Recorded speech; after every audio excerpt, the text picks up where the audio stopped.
Hello students, welcome back. Today we'll wind up our lecture number 8. That means today we'll complete our double column cash book in lecture number 8.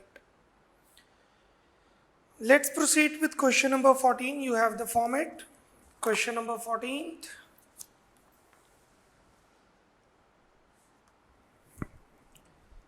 Format आपने बनाया हुआ है, which I suppose आपने बनाया हुआ है. Record the following transactions in a cash book with cash and bank column. First in cash in hand. 1st January 2017. To balance brought down. Cash में we have 3,150 and in bank we have 91,400. In cash we have 3,150 and in bank we have 91,400. Discounted a bill 1,000 at 1% through bank. ये point हम पहले कर चुके हैं. Discounting charges. So 1,000 का 1% 10 rupees bank वाले काटेंगे 2 जनवरी.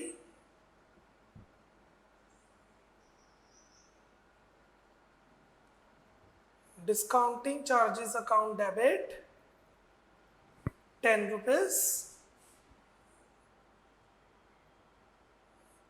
To bills receivable account 10 rupees. Being bill discounted with bank. Point हम ये कर चुके हैं. लेक्चर 6 या 7 में हमने ये पॉइंट पढ़ा था. 1,000 का बिल 1% कट गया, 10 रुपीज कट गए, तो हमारे अकाउंट में कितने पैसे आएंगे? 990 2 जून. टू बिल्स रिसीवेबल 990 बैंक के कॉलम में. सो 990 बैंक में पैसे आ गए, 10 रुपीज खर्चा पड़ गया, 1,000 का बिल था. Bought goods for 2,000 plus IGST 5%. Paid check for 1,800 in full settlement. इसी के साथ है. 2,000 के गुड्स खरीदे, 5% का IGST लगा. सो 2,000 प्लस 5% इज 2,100. 2,100 के गुड्स खरीदे और 1,800 का चेक दे दिया फुल सेटलमेंट में. 300 रुपये का डिस्काउंट हुआ.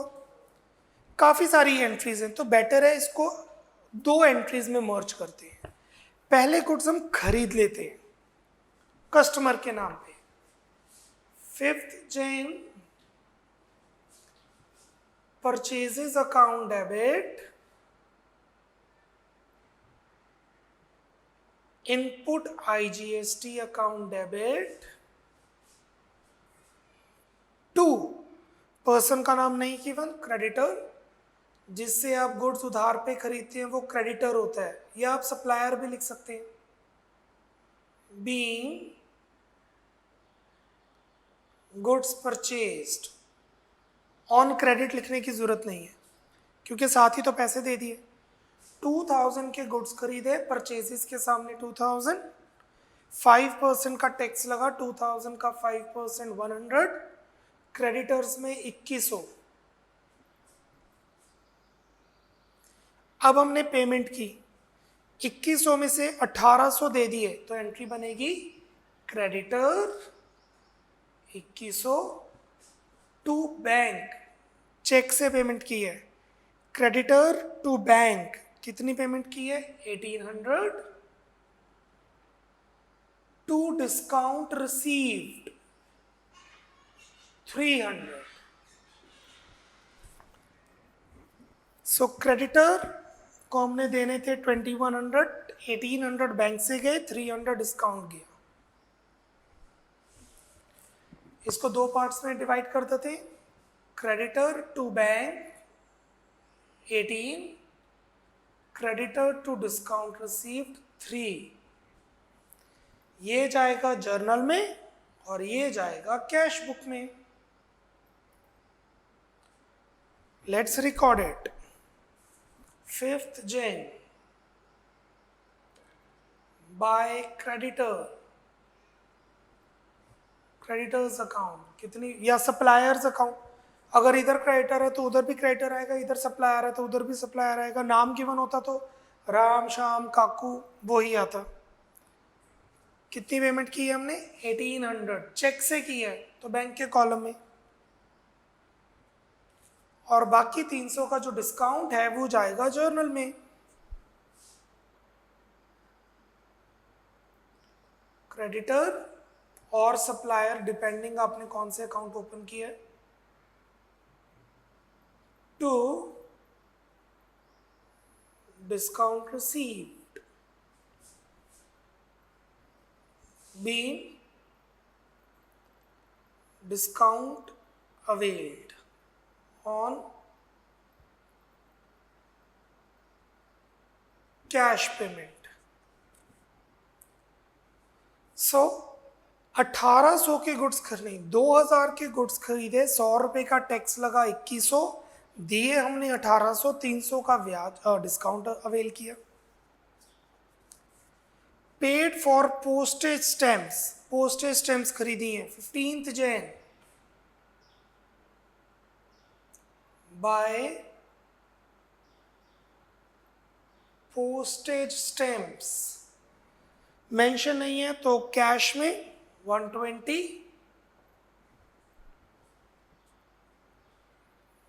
पेड टैक्सेस, अगर तो ये इनकम टैक्स है पर्सनल नेचर तो आएंगी ड्राइंग्स, अगर ये फर्म के टैक्सेस हैं तो आएंगे टैक्सेस, फर्म के टैक्सेस जैसे water tax, sewage tax, municipal tax, road tax. कुछ नहीं मेंशन तो बिजनेस का खर्चा, जैसे रेंट पेड तो रेंट टू कैश, ड्राइंग्स नहीं। टैक्स है तो सिंपल टैक्स, इनकम टैक्स है तो ड्राइंग्स। टैक्स पे किए 16th Jan by taxes account, 400 cash के कॉलम में।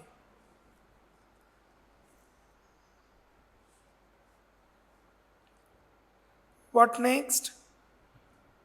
पेड इंश्योरेंस चार्जेस पे किए 17th Jan by insurance account. ये इंश्योरेंस वो नहीं है जो हमें रिसीव होती है, ये इंश्योरेंस है प्रीमियम। इंश्योरेंस का हमें प्रीमियम पे करना पड़ता है, और 2 दिन बाद, 3 महीने बाद, 1 साल के बाद। This is that insurance. वो जो रिसीव होता है वो इंश्योरेंस क्लेम होता है। जैसे मेडिकल इंश्योरेंस कराते हैं, इंश्योरेंस पे करते हैं। जब हम एक्चुअली हॉस्पिटलाइज्ड होते हैं तो जो पैसा आता है that is insurance claim. So this is insurance premium, खर्चा। हाँ, अगर ये लाइफ इंश्योरेंस होता, स्पेसिफिकली मेंशन होता लाइफ इंश्योरेंस, तो ये ड्रॉइंग्स कंसिडर की जाती। Sold goods 12,500 plus IGST 5%, received check from them 11,500 full settlement। Similar to this, पहले सेल्स करेंगे फिर कैश रिसीव करेंगे क्योंकि डिस्काउंट भी है। सो सबसे पहले सेल्स करते हैं 25th Jan. Sales debtors account, customer account, customers या debtors account debit to sales account to output IGST account being goods sold.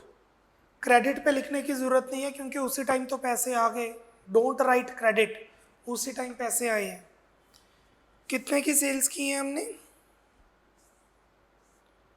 12,500, तो सेल्स के सामने 12,500। टैक्स है 5%, 12,500 का 5%, 625। सो 12,500 प्लस 5% टैक्स, 13,125 डेटर से लेने हैं। आगे कंटिन्यू रहेगा।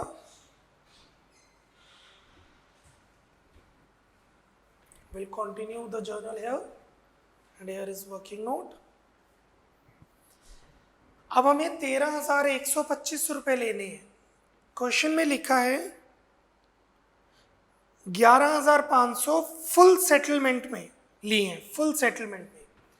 तो एंट्री बनेगी bank discount allowed to customer या डेटर। बैंक में हमारे पास डेटर्स में आ गए, कस्टमर में 13,125, चेक रिसीव किया 11,500, बाकी जो बना 1625 डिस्काउंट है, फुल सेटलमेंट में लिखा था। Done. Now the point is cheque जमा कब करवाया है। अगर तो चेक उसी दिन जमा करवा दिया फिर तो ये जाएगा बैंक के कॉलम में, अगर उसी दिन जमा करवाया तो जाएगा बैंक के कॉलम में। बट अगर हमने करवाया बाद में तो ये चेक्स इन हैंड में जाएगा। रीड आउट करते हैं। 28 जनवरी को जॉन एंड कंपनी से चेक आया है, कोई और है। 30 जन को शेयर्स खरीदे हैं, कोई और है। Ignore that. सो इसके दो पार्ट हो जाएंगे, 11,500 कैश बुक में, 1625 जर्नल में। पैसे आ रहे हैं टू कस्टमर, कस्टमर या debtor, to customer accounts 25 Jan. कितने पैसे आ रहे हैं? 11,500, 11,500 रुपए। और इसको जर्नल प्रॉपर में डालेंगे। डिस्काउंट हमने दिया है तो एंट्री बनेगी 25th of Jan. Discount allowed account debit to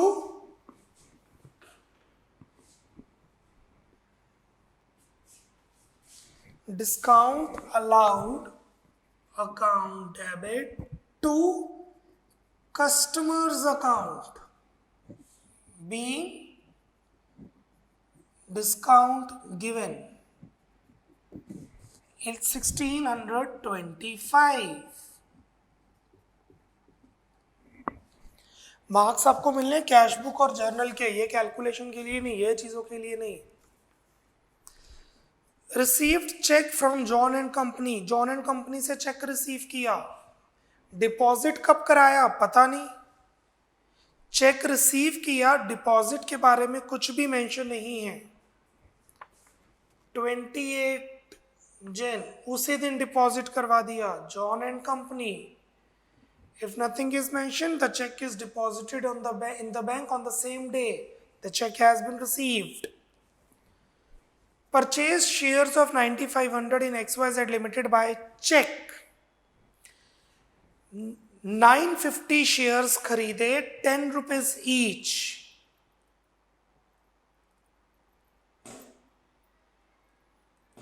eight 2 premium. देखिए जो कंपनी होती है ना, ये बिजनेस स्टडीज में आपने पढ़ा होगा, आई हैव नो आइडिया अभी आपने ये चीज की है या नहीं की। जो कंपनी होती है जैसे 100 करोड़, 1000 करोड़, 500 करोड़, वो लोगों से पैसा इकट्ठा करती है। वो जब लोगों से पैसा इकट्ठा करती है तो वो उनको शेयर्स देती है। सो मेरी कंपनी है, मैंने शेयर्स इशू किए, ये हम +2 में सीखेंगे। पर जो लोग शेयर्स खरीदते हैं उनके लिए वो इन्वेस्टमेंट होती है। जब कंपनी ज़्यादा पैसे कमाती है उनको रिटर्न्स में प्रॉफिट मिलते हैं, डिविडेंड नाम होता है उसका। जब कंपनी ज़्यादा प्रॉफिट नहीं कमाती तो उनको रिटर्न में पैसे नहीं मिलते। सो दिस इज कॉल्ड इन्वेस्टमेंट। अब देख सकते हैं हमने 950 शेयर्स खरीदे, 10 का ईच, 2 का प्रीमियम। मतलब मेरी फर्म ने पैसे इन्वेस्ट किए। पैसे आ रहे हैं या जा रहे हैं? जा रहे हैं।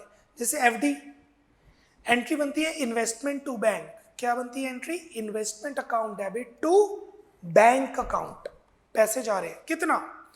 950 शेयर्स खरीदे हैं, 10 का शेयर 2 रुपया प्रीमियम। प्रीमियम का मतलब है महंगा, मैंने महंगे शेयर्स खरीदे। 10 का शेयर 2 का प्रीमियम, मतलब मैंने 12 रुपए के शेयर्स खरीदे। सो पैसे जा रहे हैं बाय इन्वेस्टमेंट अकाउंट। इसके ऊपर मुझे क्या मिलेगा, डिविडेंड या इंटरेस्ट बाद में जब कंपनी प्रॉफिट कमाएगी।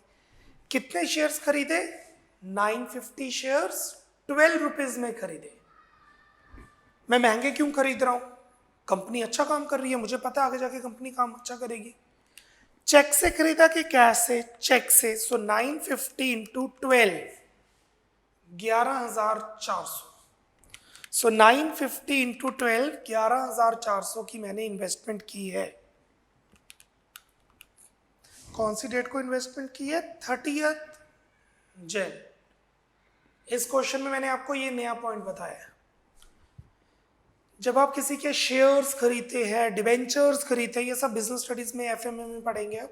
जब आप किसी के शेयर्स डिबेंचर्स खरीदते हैं तो आपके पैसे जाते हैं और आपके लिए वो इन्वेस्टमेंट होती है। सम कंप्लीट हो चुका है। इट्स अ गुड क्वेश्चन, काफी जनरल एंट्रीज भी हैं इसके अंदर। Now let's close the cash book. Cash book को क्लोज करेंगे। सबसे पहले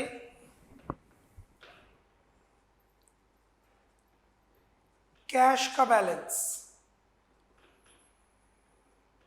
डेबिट साइड सिर्फ एक है, 3,150।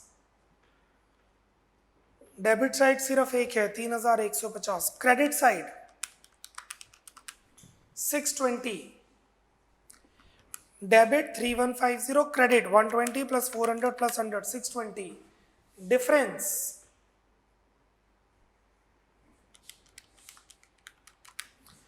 2,530 on the credit side.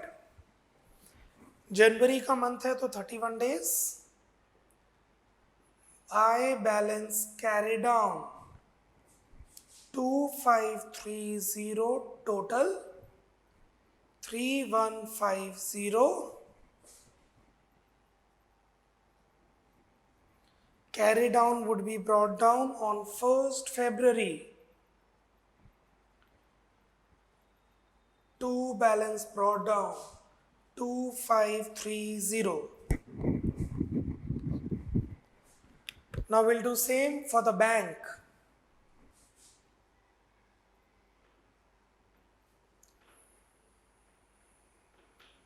Debit side का total 91,400, 990, 11,500, 6,000, 1,09,890. That's a good amount. 91,400, 990, 11,500, 6,000, 1,09,890। और क्रेडिट साइड पे तो काफी छोटी अमाउंट है, 1,800 plus 11,400, 13,200।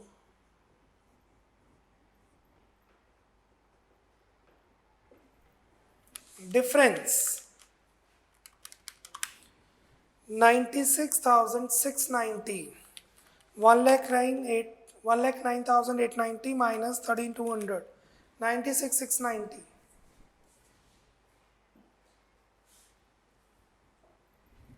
Total is 1,09,890.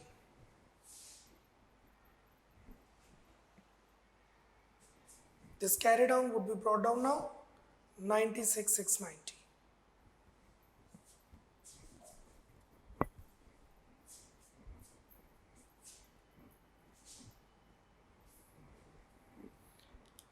This is all about the cash book. Double column cash book. Question number 14 is done. इस question में हमने पॉइंट पढ़ा है इन्वेस्टमेंट का। इन्वेस्टमेंट बढ़ रही है, पैसे जा रहे हैं। हम यहाँ पैसे के बारे में बात कर रहे हैं क्योंकि कैश बुक है। प्रीमियम पे है तो महंगी इन्वेस्टमेंट खरीदी, 10 की चीज़ 12 में खरीदी। सस्ती भी खरीद सकते हैं, discount 950 share of 10 each eight 1 rupee discount, तो 9 पे खरीदते, 950 इंटू 9। पार 10 की शेयर 10 में खरीदे ब्रेक इवन पे, तो 950 इंटू 10। इसमें प्रीमियम महंगा खरीदे। Cool. Moving on, question number 15।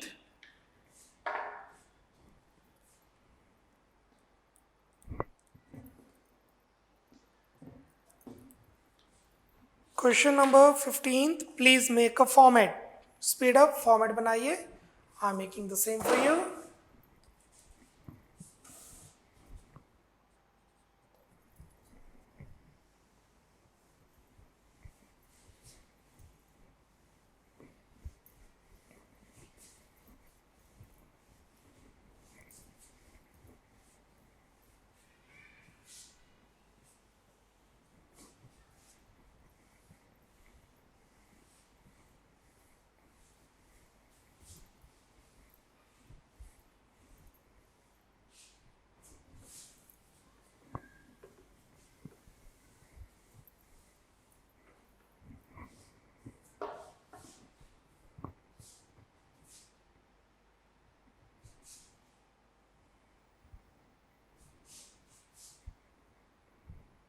Speed up everyone, make the format, double column cash book. This is the last question.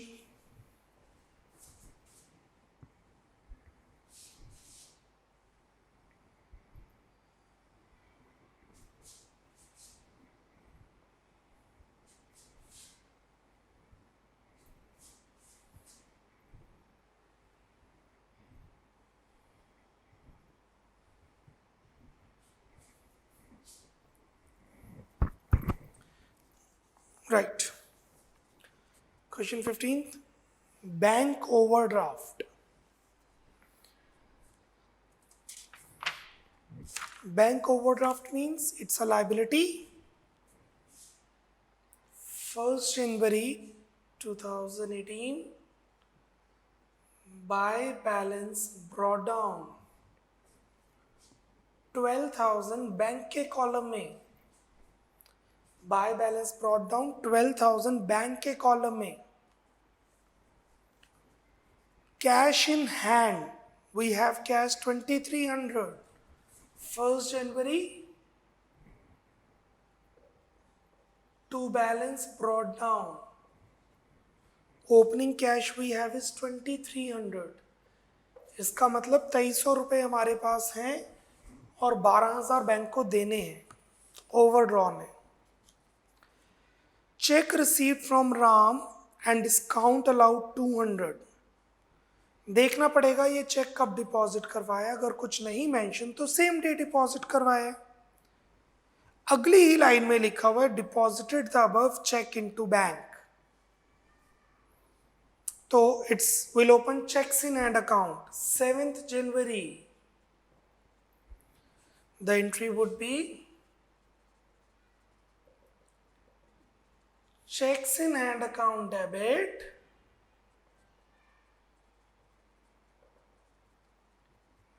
discount allowed account debit to Ram, being check received and discount allowed. कितना check receive किया? 4,000 का. तो check के सामने 4,000. Discount हुआ 200. Discount के सामने 200. राम में 4,200. Deposited the above cheque into bank. ये वाला चेक का बैंक में जमा करवा दिया 8th January. Two cheques in hand.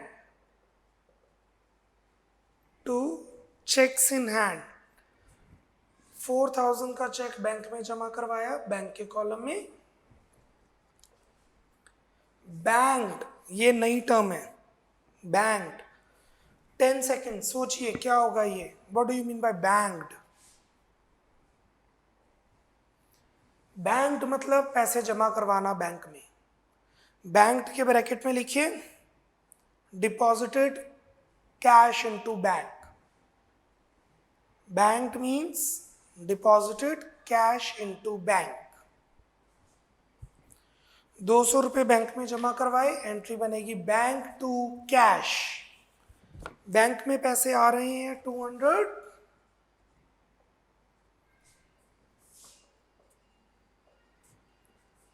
Eighth जन बैंक में 200 आ गया, कैश चला गया और कैश से जा रहे हैं. Here is 200 by bank. Being contra entry recorded on both the sides of the cash book.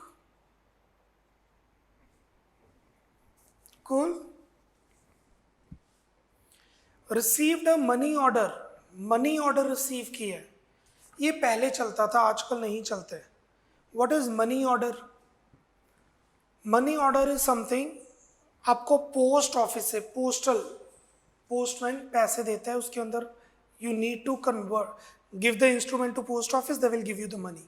So basically this is cash. Money order receive किया, किससे receive किया उसका नाम आएगा, यहाँ मेंशन नहीं है, तो हम कस्टमर, डेटर, सप्लायर या जस्ट मनी ऑर्डर लिख लेते हैं. पैसे आ रहे हैं 15th Jain, received money order है, पेड मनी ऑर्डर नहीं है, पैसे आए हैं गए नहीं, टू पार्टीज नेम जिसका नाम है, या मनी ऑर्डर अकाउंट जिसका भी नाम है, हमें क्वेश्चन में मेंशन नहीं है। 500 आ गए। Money withdrawn from bank for office use, bank से पैसे निकाले पर्सनल यूज के लिए नहीं, ऑफिस यूज के लिए। अगर पर्सनल यूज होता तो क्या होता, ड्राइंग्स, यहां ऑफिस यूज है। सो एंट्री बनेगी कैश टू बैंक, कैश में पैसे आ गए, बैंक से पैसे चले गए। कैश में पैसे आए हैं तो लिखेंगे बैंक, बैंक से पैसे गए हैं तो लिखेंगे cash. And the date we have is 16th Jan.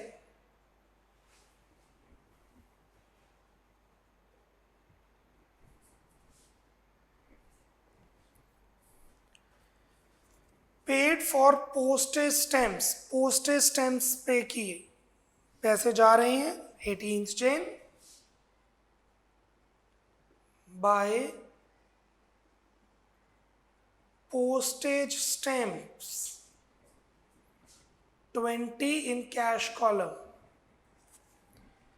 Interest on bank overdraft, ये देखिए बैंक ओवरड्राफ्ट है ना, बैंक ने बोला था 15 दिन के अंदर पैसे जमा करवाओ, या जो भी पॉलिसी होती है उनकी, नहीं तो हम ब्याज चार्ज करेंगे, ये वही है।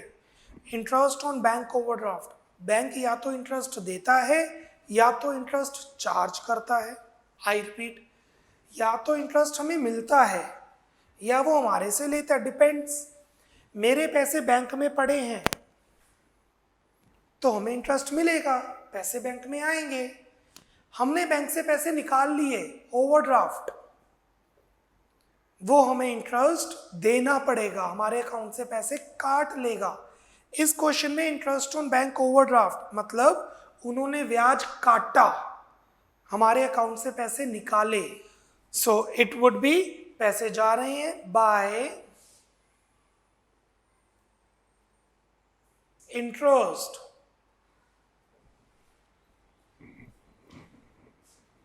बैंक से पैसे लेंगे, बैंक का मैनेजर घर नहीं आएगा 1000 रुपये दे दो, हमारे अकाउंट से पैसे काट लेगा। जब हम बैंक अकाउंट ओपन करते हैं तब हम साइन करके देते हैं उनको कि आप हमारे अकाउंट से पैसे निकाल सकते हैं। ऐसे केसेस में बुक्स क्लोज करेंगे 31st को ही क्लोज करते हैं, क्योंकि ना तो 10 डेज है, ना वीकली है, ना फोर्टनाइट है। 20 डेज बाद भी कर सकते हो, मैं 31st जैन को कंप्लीट कर रहा हूँ, इससे कोई फर्क नहीं पड़ता आप कब कर रहे हैं। प्रैक्टिकल लाइफ में पता होगा, क्वेश्चन में नहीं mention. I am closing that on 31st of Jan. Let's close on 31st Jan. सबसे पहले कैश को क्लोज करेंगे, डेबिट का टोटल 2300, 500, 300, 3100। क्रेडिट का total 220, difference 2880, by balance carry down, balancing figure 2880, total 3100,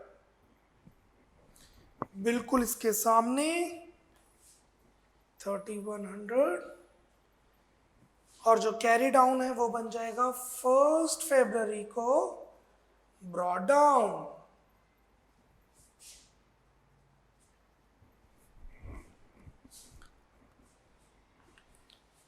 $2880। Now we'll do same for bank।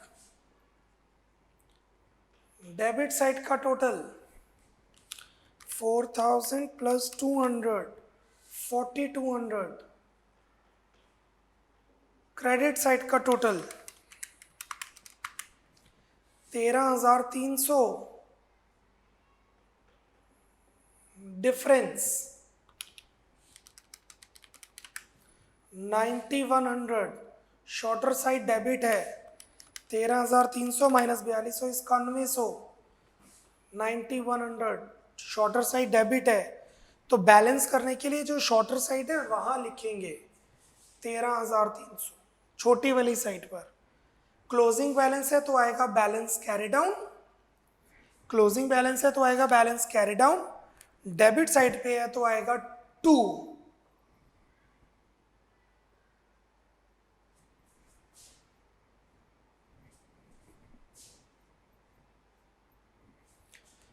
The total of this side is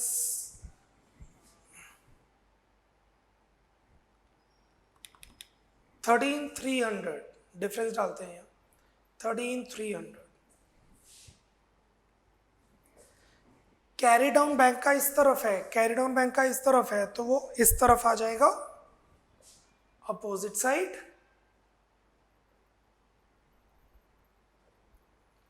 bye balance brought down. It means हमारे पास cash में है 2,880।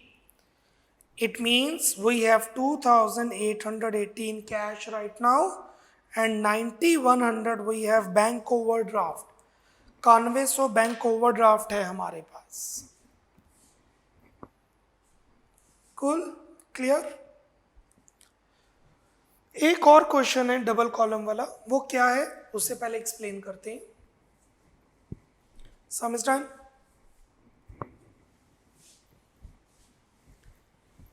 Sometimes, कई बार concept समझेंगे, question इसका कल होगा, question इसका अगले लेक्चर में रहेगा, कंसेप्ट आप समझ लीजिए। कई बार क्या होता है, आपके 2 करंट अकाउंट होते हैं। आज के टाइम पे ऐसा कम ही होता है क्योंकि सारे अकाउंट्स नेशनलाइज्ड हो चुके हैं। दैट मीन्स पंजाब में अकाउंट है तो आप अलग दिल्ली में जाके भी पैसे जमा करवा सकते हो। आगे ब्रांच का चक्कर होता था, अब ऐसी कोई प्रॉब्लम नहीं है। अगर एक्सिस बैंक मेरा लुधियाना में चंडीगढ़ रोड पर है तो मैं मॉडल टाउन या दिल्ली में जाके भी डिपॉजिट करवा सकता हूँ ब्रांच में पैसे। फ़ोन के थ्रू भी पॉसिबिलिटीज़ होती हैं ट्रांसफर्स। तो पहले क्या होता था, 2-2, 3-3 करंट अकाउंट होते थे अलग अलग जगहों पे। अभी भी कईयों के करंट अकाउंट्स होते हैं। तो we have 1 cash, I repeat, we have 1 cash, we have 2 bank, we have 3 bank. Got it? 1 bank stands for the first bank account, second bank stands for the second bank account. The first bank records the first bank account, the second bank records second bank account. और फिर entries वैसे ही record करेंगे। इसमें एक Contra entry और आ जाएगी, एक bank से निकाल के दूसरे बैंक में पैसे जमा करवाएं। जब एक बैंक से दूसरे बैंक में जमा करवाएंगे तो ये एक और कॉन्ट्रा एंट्री आ जाएगी। कंडीशन है कि दोनों करंट अकाउंट हैं, दोनों हमारे ही फर्म के बैंक अकाउंट हैं। It's not a topic, topic तो डबल कॉलम ही चल रहा है हमारा। एक नोट दे दीजिए, नीचे एक नोट दे दीजिए जिससे रिलेटेड अब हम क्वेश्चन करेंगे। Sometimes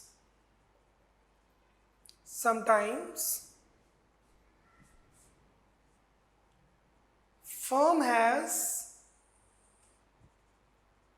2 current accounts. Sometimes firm has 2 current accounts. Say bank A and bank B. मान लो क्वेश्चन में जो लिखा होगा वैसे कर लेंगे, बैंक ए बैंक बी, फुल स्टॉप। उस केस में कैश बुक कैसे बनेगी? In that case comma bank will have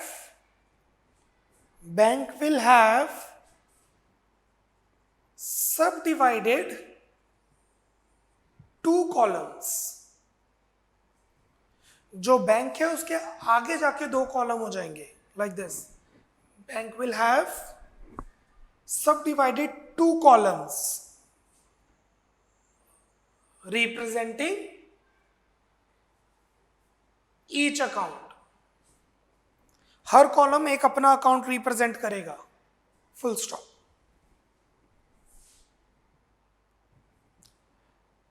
All other postings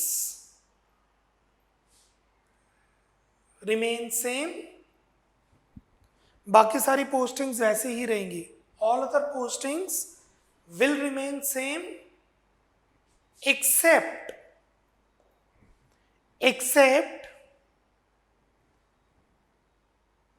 one more contra entry. How many contra entries are there? 2. When cash is deposited into bank, when cash is withdrawn from bank for office use. Cash withdrawn from bank, it is not for personal use, it is for office use.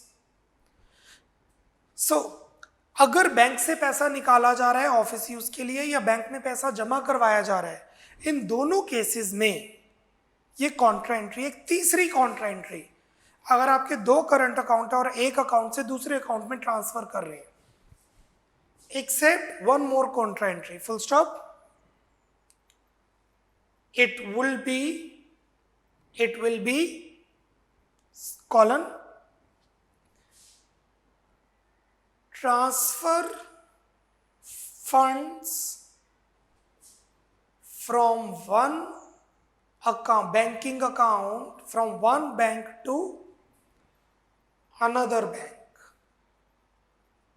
ये bank current होना चाहिए, बार बार बता रहा हूं, savings नहीं. Savings तो personal होता है. जब आपके 2 करंट अकाउंट्स होंगे तो आपका फॉर्मेट में क्या चेंज आएगा, बैंक के 2 कॉलम्स हो जाएंगे सब डिवाइडेड.